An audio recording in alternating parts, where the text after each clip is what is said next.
Shalom, chers frères, vous qui nous suivez, voici encore, comme toujours, la notion liste de la vallée.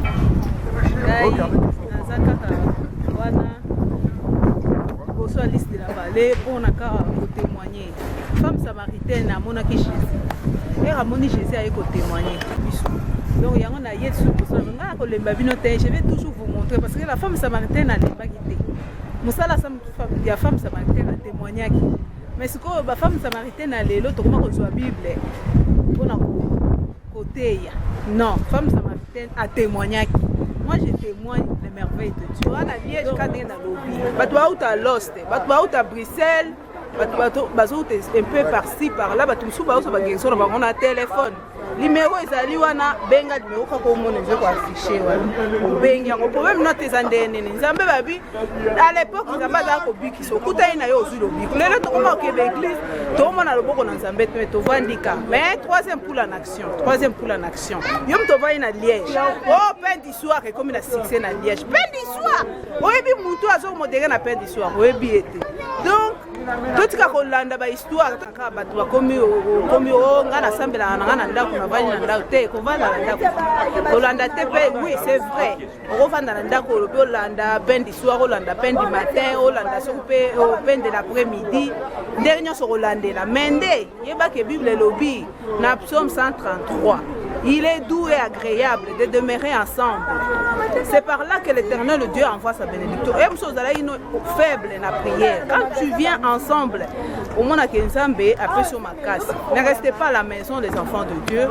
Vraiment, les enfants de Dieu, vous qui êtes à Liège, vous qui êtes partout dans le monde, ne vous fatiguez pas, suivez la parole de Dieu et téléphonez, vous qui avez des problèmes, des maladies, vous qui avez des problèmes où il n'y a pas de solution. Bible le lobby qui a Zanzambo, à passer la là, biscansele zate. Ce que vous voyez dans la solution aux autres, vous voyez dans la coléla. Lukan Zambé a mis mon sang à Baoba. Donc, nous sommes dans la liste de la vallée. N'a pensé, on a répété sous Boya, quoi que ce soit ton problème, viens. Troisième poule en action. Donc, tu as dit que frère Nabiso Baba, Moussa et Nzambé, a outaka à l'oste. Donc, à quoi expliquer, moi, mon pied, na détail, moi, mon pied, et ça, nini, troisième poule en action. Pour la poule, tu veux dire, soso, abotimaki, tout ça, l'omelette, tout ça, mon ami kate. Mais ce que troisième poule en action dans Makamba Molimo, troisième poule en action dans Makamba Molimo, et ça, nini. Bonjour frère. En tout cas, ça va pas me ma casse. La CP, sous la bonne lelo, Micolo, qui m'a dit mais ça va se expliquer dans le ban ensemble, expliquer ban ensemble parce que comment est commis trop. Ban ensemble va combien peu perdre. Divinité. Ça n'a pas sûr et combo dès qu'on est passé à l'eau. La personne ça va combo c'est cadeau. Il y a miracle, c'est le cas. Dès n'a pas fait un miracle dans la catégorie. Mais, la vie troisième poule en action. Expliquez dans le ban ensemble, ce troisième poule en action, les années. En tout cas, au Tiko Bawana, qui est Pesa Bakongo, Kimisa Nzambe, Pesa Nzambe Kanda, Bamsubabi, Ira que ça m'a sauté, Bamsubabi Biso, la parole et Pamba, Bamsubabi Biso, Kakaboye, Bamsubabi Biso, Kaka parler à langue. Bamsubabi, ce qui est au lobby, chaque barakashinda Koboko. Allez, on a des Saint-Esprit qui tient, on a mais Shinkabala après et l'autre côté. Chaque barabara après et l'autre côté. Tout ça comprendre, il faut Shinkabala et l'autre monde aussi. Et l'autre on a des bananes Nzambe bana ngo posa. Posa ya loboko Nzambe. Posa ya surnaturel. Posa ya troisième poule en action. Expliquez bisona le moment qui. Yango pe na nina bakisa ningi sera utikolo wana. C'est-à-dire toza na temps ya suka. Nzambe atinda liloba na ye. Na kati liloba na ye wana tomoni ke eza na liloba eza pe na vision ndenge tambola. Toza na parole, toza pe na Saint-Esprit. Mais na kati liloba yango eza ko pesa foi. Tant tozo ka liloba pesa biso foi pour manifester ba œuvre ya Nzambe. Soki église eza ko loba ke Nzambe lelo asala la société, guérison eza la société, miracle eza la société. Nzambe atika na parole wana za ko douter mingi parce que Nzambe a bon humanité to yembaka yango, Dieu ne change pas, a bon humanité mais na badire na biso tozoloba keno nzambe abongwane parce que tokomi kolimite nzambe. Alors na kati ya ndenge sera uti koloba wana na troisième pôle, c'est-à-dire toza expliquer, toza ko dépasser niveau ya foi, tokoma niveau ya vision. Épouse azana foi, azape na vision. Alors que vision eza eloko ezouta directement na trône ya nzambe. Foi eza eloko nzambe asapesa biso eza don. Manifester don na yo, mais ekoki mpe kosalema te, ekoki mpe kokisami mpe te. Mais vision ntango ezouta directement epai ya nzambe, nzambe alakisiki likambo eza boye, ntango ozosalela yango ezosenga susu foi te. Yango siko troisième poule en action yango wana tozolinga tokóma na niveau oyo ozotambola boye bato bazoloba bino oyo azanganga kisi nde niveau nzambe alingi bana na ye bazala. Parce que Jésus alobaki ke soki ngai nzete mobeso basalinga boye bo bino nzete ya kokawa. C'est-à-dire nyonso oyo Jésus asalaka il faut biso mpe tosala yango. Alors po tosala yango ezosenga délivrance nde passer auti koloba délivrance totale. Délivrance wana ezosenga partie ya âme. Parce que lelo tozoloba nazala molimo santo mais molimo santo yango kaka na maloba. Parce que soki molimo santo ekoti il faut se manifester elakisa bafruit nango elakisa mpe baevre nango. Mais molimo santo na biso ekoma kaka ya koyemba ya koprêcher esuki wana yango tozoloba troisième poule eza tokóma na niveau wana niveau ya kotambola na foi na vision. C'est-à-dire na foi na don ya écoute o nzambe azolobela sali kamo boye parce que soko tali même bana ezali tango balotambola bazalaka na parole te bazalaka na foi te mais nzambe pala balobisa bango bakomi liboso ya mire ya Jéricho foi na bango ezalaki wana bayebaki bakotraverser mais mire ya Jéricho elekaki déjà foi na bango. Il a fallu quelque chose euta directement na trône eyebisa bango nini bakosala yango siko troisième poule ya mwana zolinga to marcher na foi tango foi esuki vision eye euti directement pa nzambe tosali ndenge nzambe akisi biso yango wana na nia répondre ndenge sera. En tout cas merci foi baba naza question mosusu me balobi po lokola tozoluka ke koyoka nzambe ndenge azoloba ndenge nse ndenge olobi bana Israele bazakotambola Moïse azakoyoka mongongo ya nzambe donc balobi bato mosusu babengi yango okima mama mbikudi tokomi na pevalongo yo koyebisa bato wana nini bao baloba tokomi na pepo bamoni ke non tellement saint esprit ezokokita na kati ya biso nde nzambe azoloba et puis nzambe azokodiscerne les maladies bato balobi pevalongo pevalongo soki tokomi na bamama mbikudi na batata mbikudi donc bapevalongo na liste de la vallée. Donc bato bazokocroire te nao bazokomona bazokocroire te babengi yango ekomi kobiko kasi soki tozomi nsima bible elobi Moïse azalaka na magie na ye, Pharaon mpe azalaka na magie na ye, azalaki sur le terrain mutu amanifeste magie na ye. Moïse magie na ye ezalaki nzambe ya bana Israele, Pharaon azalaki na magie na ye ezalaki nzambe na bango ya banoir. Mais ntango Moïse azalaki na magie na ye azwi nzete abwaki na mabele, nzete baluki ekomi nyoka. Soki lelo ngai nazwi nzete nabwaki ekomi nyoka, bakoloba nini? Bakoloba magie. Le même esprit wana, parce que prophète alobi bactère ne bazokufa mais esprit ekufaka te. Esprit kaka moko wana s'opposaki na Moïse, toyei komona esprit wana na ba age mosusu après liwa ya Moïse. Esprit wana eyei kosopose na Jésus, babengi Jésus babi Belzebour, na banani na baadorateur, bato babandaki kosambela nzambe ezali bapaya te. Bapagano ntango bazomona Jésus asali miracle bandimi nzambe mbala moko, mais baadorateur bana babenga Jésus babi Belzebour. Donc soki totali na age wana bactère wana nyonso bakufaki, Jésus akufaki asekwaki azongaki. Bato wana mpe bafungaki Jésus ke baza ba Belzebour bakufaki baza lisusu te, mais baesprit wana etikali. Esprit ezalaki na Jésus wana ezokontinue ti lelo, esprit mpe ezalaki na kati ya bato wana eza ti lelo na kati ya bato.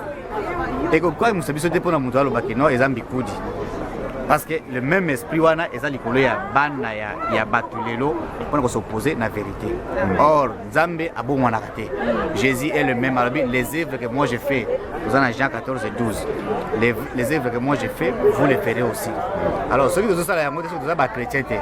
Mais ceux qui sont ça, cela veut dire que tous les chrétiens, alors, Jésus, vous les ferez aussi.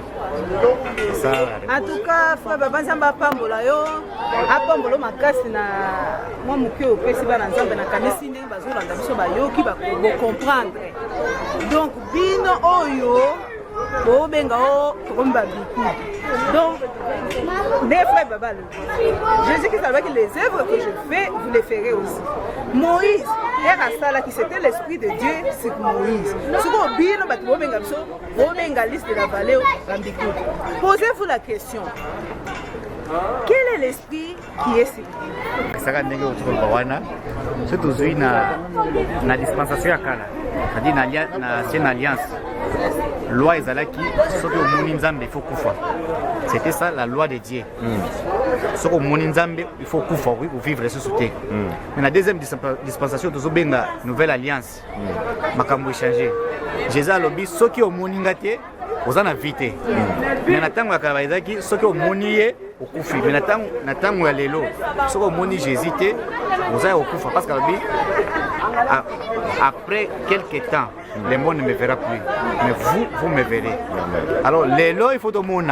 Les lois, tous les choses que ça me l'ensemble histoire. Ce que tout le monde a été, c'est que Jésus wana azal okuta. Il était tout ça me l'a. Mais ce qui azal kaka Jésus en vérité, je vous l'ai dit, alors que beaucoup de monde ngai, il faut tout le monde na église, il faut tout le monde Jésus. Na église, il faut tout le monde ange à se manifester. Parce que bana Israël d'abord autant na tango ya kala.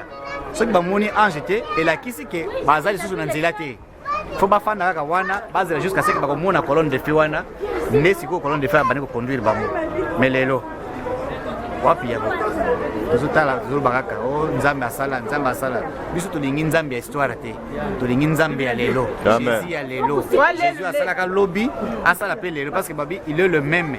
Na ba église na biso Hébreux chapitre 13 verset 8. Il est le même hier, aujourd'hui, éternellement. Mais na ba église na biso lelo tozo constater nini. Il est le même hier, tondimi yango. Il est le même demain, tozo ndima yango. Mais aujourd'hui tozo ndima yango. Soka bandi ko sala lelo, ono mbikudi. Alors yo moko mutozo ozana kati église wana, mituna question. Hébreux chapitre 13 verset 8. Ezana église na bino, est-ce que zoko kisama? Mais soka ezana église na bino alors bima parce que bana Israël ba yebisaki na Josué. Babi Josué, Moïse a koufi. Yo yeko babi ngai na ngai remplacer Moïse pour un serviteur de Dieu. To kondima yo, tondimi kolanda yo. Soki to moni eloko moko wana. Oye bana kolanda Moïse. Oye bana kotambusa biso na nzela ya Moïse. O to bana komona soki pe se manifester na vie na yo alors ne biso tondimi to landa yo. Mais soki eloko wana soki ezate tokolanda yo te. Lelo nde ba chrétien il fallait ba tuna ba pasteur ya lelo. To ligi to mona likondi na moto e bana tambola sa ba Paul, ba Pierre, Jésus wana. Oyo ezaki Pierre akoti na prison. Ange akoti ake kufungula na prison. Paul akoti na prison. Ba croyant ba sambeli na église. Ange ake na église na prison abimisi Paul. Mais là ba serviteur na biso ba soin disant ba serviteur na biso ya Nzambe. Baza combien na prison. Mais ange wana ça tendenge nini. Alors bomi tout na ba question est-ce que baza commissionné na Nzambe est-ce que Nzambe mutati bango parce que tant Nzambe matini yo OK politique bakangi yo ba tio na prison. Directement il faut ange à se manifester que wana za musali na ngai. Confirmation. Alors na compléter yo na wana cette question monsieur Zali. En tout cas Nzamba pambolo mingi na nzela nyonso ndongo ke ya lost ndongo zozaka donc naka abakisebele na muke obimisi donc boyoki bino moko boyoki boyoki peza ndenge ezobima balobi liloba na Nzambe et se confirmera toujours par le Saint-Esprit na ba miracle ba guérison ba nini mais bomituna est-ce que ça me biso ozaka na Liège na pont to na Liège na pont frère Baba ko yo yebisa ba na Liège bana ba onyo so ba na biso ba baza maladi ba baza banini biso o yebisa ngoni na ko yebisa ba na Liège boyoka biyoka yokate atango Jésus ayaka ba serviteur bazai contre Jésus parce que Nzambe Moïse ba se manifester sur na église na bango te tango Jésus aye ba mona ke vague Jésus ayaki nango wana eko vider ba église na bango yango siko ba ko critiquer Jésus mais ba croyant bazai kuna ba bana ko ndima o ba serviteur ba bana ko lobate il fallait ba kende kotala nanu Jésus autant baye kotala Jésus bamoni manifestation ya nzambe ya Moïse na ministère ya Jésus nde bandimaki Jésus. Alors lelo pe nazosenga na bino boya nanu boya komona nzambe ata oza na kaya ndenge nini nzambe azawa na piscine na Bethesda babandaki ko manifester ko bouger mai soki mai ebouge elingi koloba ke ange akiti déjà moto nyonso aza na maladi akota na mai wana akobikisa ndenge mpe biso lelo oyo nde tozali soki ange akiti toyebi ke esili guérison eza déjà wana eza moto nde abikisaka te oza na ka ya difficile yaka na église o bangai makambo na ngai esuka yaka nanu komeka nzambe oyo biso tosimba eloko te kombo biso tosimba eza Jésus imagine na biso eza Jésus. En tout cas, eloko ya suka ngena loba na bana Liège. En tout cas, boya oza na maladie incurable yaka. Oza na difficulté oyo balobi ke non awe suki. Ozo solution solution te. Yaka na komeka nzambe oyo nde okoya ko pesa réponse na oyo bazo critiquer yango. Zamba pambola en tout cas pambola pe yo merci mingi. En tout cas.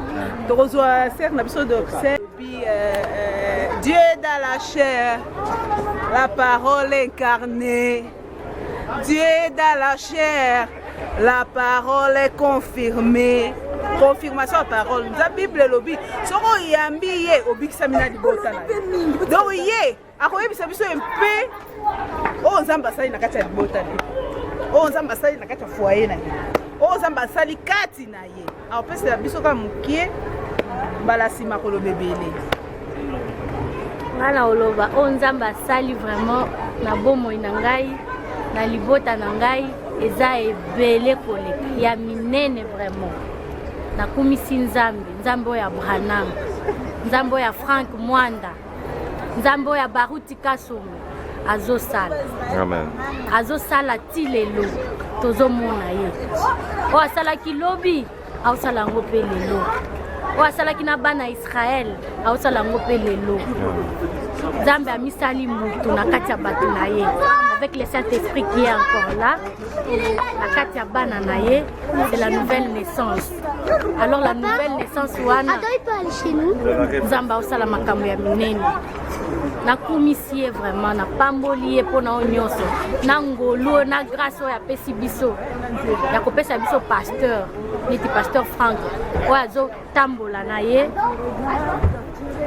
na ba miracle ezomonana les prodiges ezomonana kandenge nzamba lobaki kandenge Yesu alobaki dans Jean 14 nakumisi na nyonso po tozomona ye na liste de la vallée yo pendeko yaka omona yaka yo moko otala kaka eloko nzamba akosala pe po na vie na yo ye moko ayebi que Dieu vous bénisse. Bruxelles. Franchement, yebisa biso nanu eloko nini poussé yo olongwaka Bruxelles ozwi train on a tongo même le mercredi oyaka Liège na sapo eloko nini comme dit le prophète place ce qui a eu qui réveille et bâti quelque part arokima ya kutala et puis Amen. c'est ça, c'est pour ça que frère Naoka qui réveille et bâti je suis venu voir et j'ai vu que le réveil... Qu'est-ce que tu as vu? Quand tu regardes liste de la vallée, tu vois quoi? Tu vois quoi? Dis-nous un peu et dis au peuple de Dieu qui sont à Jésus-Christ ressuscité qui agit dans son église. Amen. Et dans votre vie, qu'est-ce qu'il a fait Jésus-Christ? Dis un peu. Ça va encore. Nao nzamba sali na bomo nao de ko ya na liste de la vallée. Pour le bio landi réveil. Siko yebisa bango eloko nini yo moina kati ya réveil. Qu'est-ce que oyozui na kati ya réveil? On a vu, c'est déjà changement dans la dans ma marche avec Dieu. Amen. Qui est devenu beaucoup plus stable. Donc j'ai vraiment envie d'aller loin quoi, entier la perfection comme prêche le pasteur. Et puis de voir ce Dieu vivant là. Ils ont ravivé les sous-foi, ils ont bâti sa foi d'un niveau sous. Quand on commence à découvrir ce Dieu là qui peut descendre dans son église pour régler des problèmes, pour nous parler, pour guérir les malades. Donc on voit ce Dieu vivant, ce n'est plus un Dieu historique. Tu vois, c'est plus un Dieu historique, allez, on prend la Bible, on lit les actes des apôtres. Oui, Dieu avec Branham, il avait fait ceci et tout, mais on voit ce Dieu-là aussi en action parmi nous. Amen. Qui nous dévoile sa nature. Amen. Qui nous dévoile qu'il est un Dieu tout puissant. qu'il est le guérisseur, qu'il est voilà, tous les 7 mois rédempteurs et tout. Azo déployé en aura, donc on le voit et on se regarde, on voit comment on est petit. On se dit un Dieu si grand qui nous regarde, nous qui ne sommes rien, nous sommes que de la souillure. Aïe, à Zubiso, à Sokolio. À façonner, à comico, pèse au fond. Amen. Il te donne la forme d'une chrétienne, à pèse au forme d'un chrétien et tout. Et tu regardes, tu te dis, mais qu'est-ce que j'ai fait pour mériter cela? Je n'ai rien fait pour mériter ça. C'est sa grâce. Donc voilà quoi. Et puis, bon, va témoigner sur ces bélés. Va témoigner sur quand tu regardes, qu'est-ce que tu vois? Maman Billy après sa témoignage. Semaine passée, tu as prié.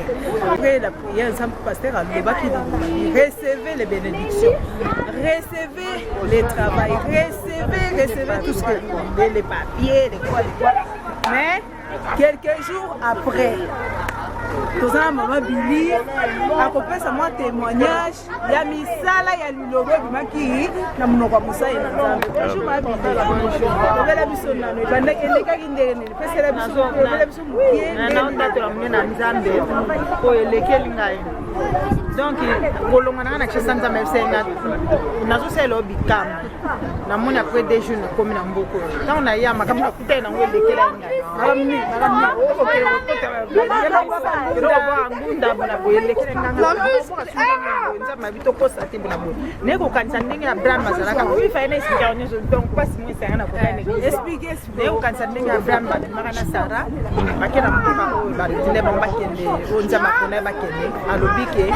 Sarah ko lobate na mbali na yo lobana za frère na yo mais nzambe lokwa linga bango ya ko ngapeta na bi anake ko sa bondeni nzambe cho ezate ba nyusu ba biti ko lekina nzelana mon seigneur na okino kosa so ngane na zokino kosa oyo mto permettre na ya tande na après na komé ko bita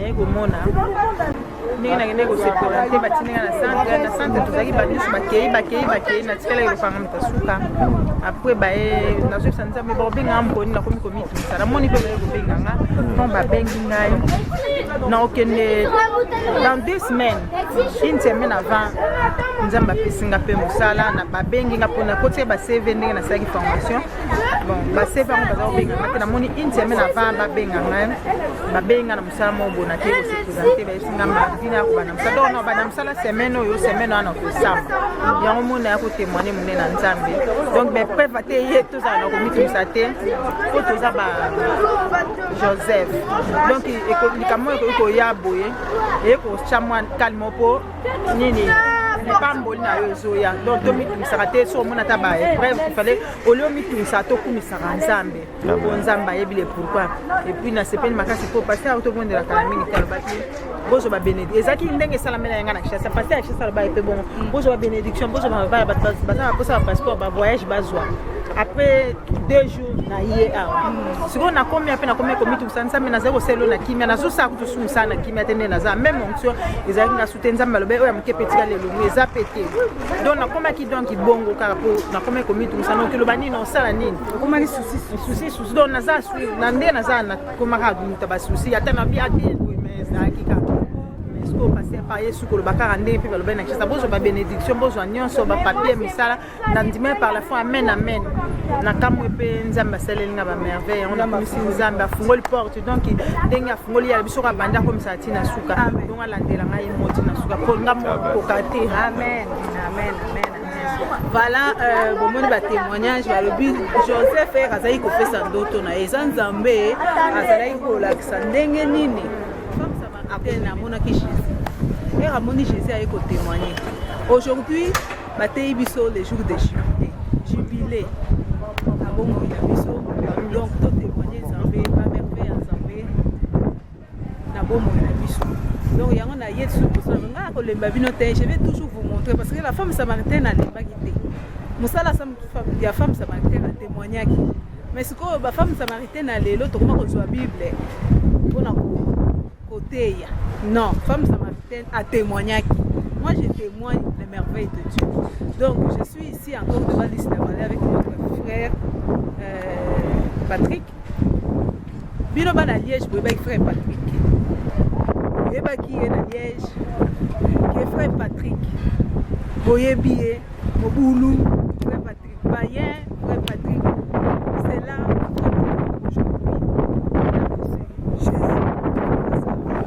frère Patrick aujourd'hui il est là la liste de la vallée donc Ayami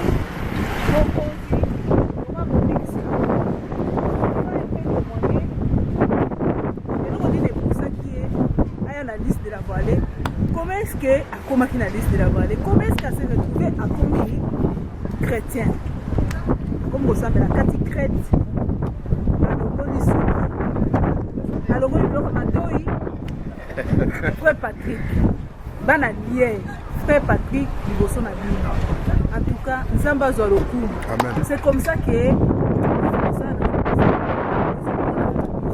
bonjour frère Patrick.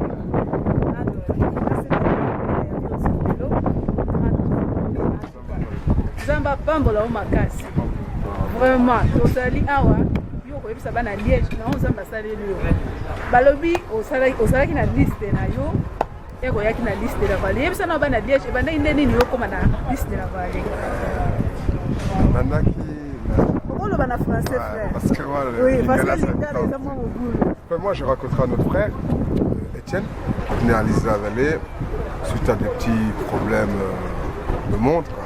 Donc calmement, et après on m'a fait venir une fois et je dis moi tous ces trucs là avec les religions, avec les Africains c'est toujours mystique. Donc je me dis bon je vais venir une fois, moi-même je vais tester et voir un peu si Dieu est vraiment là. Et je suis venu depuis octobre, on est en mai 2014, j'ai commencé octobre 2013, donc il y a vraiment le Dieu, on cherche vraiment le véritable Dieu, le Dieu d'Abraham, d'Isaac, et de frères. Notre pasteur Franck Wanda et notre dernier prophète William Branham. Donc là j'ai vu et j'ai expérimenté sa puissance. Elle est grandiose, elle est magnifique et elle est véritable.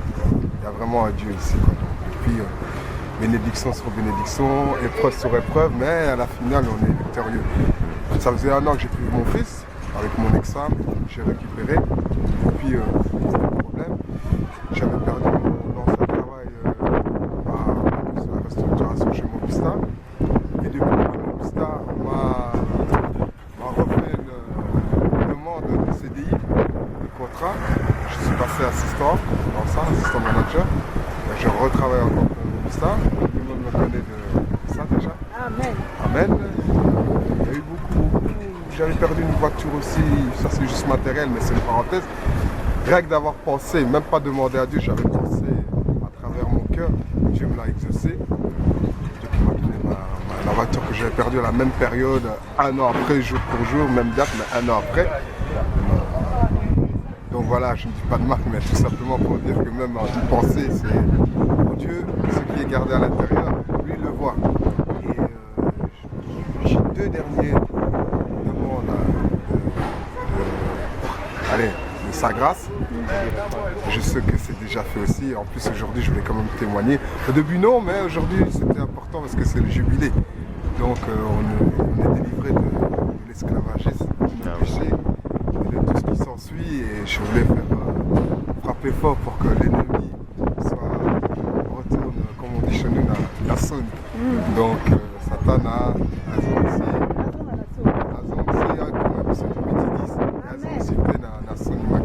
Nanga no kana batu Liège batu nanga famille nanga expérience continue ça dinga na sala qui avant na sala qui boulot yanke va prendre mais sortir on va dire ça mélangerait le tout avec Dieu.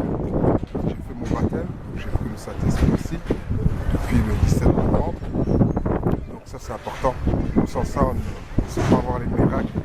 Merveille que Dieu, c'est juste le témoignage que je vais vous faire à mes frères, à mes sœurs, et que Dieu est véritable et qu'il n'est pas mort. Ici on sort le Dieu, et on ne le met plus dans le Dieu de l'histoire, mais on le met vraiment dans le Dieu de 2014, 2015, 2020 et ainsi de suite. Dieu d'actualité. Le Dieu d'actualité. Donc je vous dis, l'expérience est faite. j'y croyais pas trop, mais là j'y crois de plus en plus. Quoi. Donc, Amen. Amen. Amen. En tout cas, nous allons voir notre frère Enzo, le fils de frère Patrick. Voilà, au tribunal, ça faisait tant de jours, tant de mois. Il n'avait pas les droits de voir son fils. Mais grâce à Dieu, il est parti à diverses, il a gagné. Mais grâce à Dieu, il ne laisse jamais ses enfants. La Bible dit qu'ils seront la tête, non la queue. Amen. Voilà le frère Patrick, il était la tête au tribunal. Et voilà notre frère Enzo dans les bras de son père. Que les gloires sont rendues à Dieu. Voilà, c'est là le jubilé. Le jubilé, Tolongwe na esclavagiste. Donc voilà. En tout cas, frère Patrick,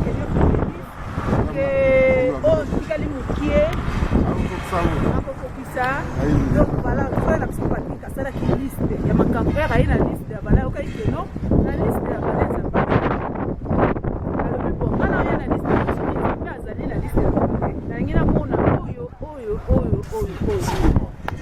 makambo frère Patrick asengaki epa nzambe nzambe akokisi asalaki liste na ye aza wana nzambe akokisi makambo na oyo mosusu kutu ezali kana makanisi na ye asengaki yango te mpa nzambe mais tellement amipesaki corps et âme et esprit et pas nzambe nzambe akokisi pensé na ye donc liste na ye eza wana kati ya telefone na ye iPhone donc liste na ye eza wana ya biloko asengaki epa nzambe mais nzambe akokisi yango ye moko amoni ke non aza nzambe ya histoire te nzambe mpenza ya ye kutu bapesaka kolemba te telema zwa adresse liste de la vallée na se ya pont qui est de la batte yaka zwa même numéro de téléphone omoni eyebima wana benga soki ocomprendre très bien adresse bakoyebi biso place nini ezali yaka sala liste na yo yaka tobondela ensemble oui il est tout agréable de demeurer ensemble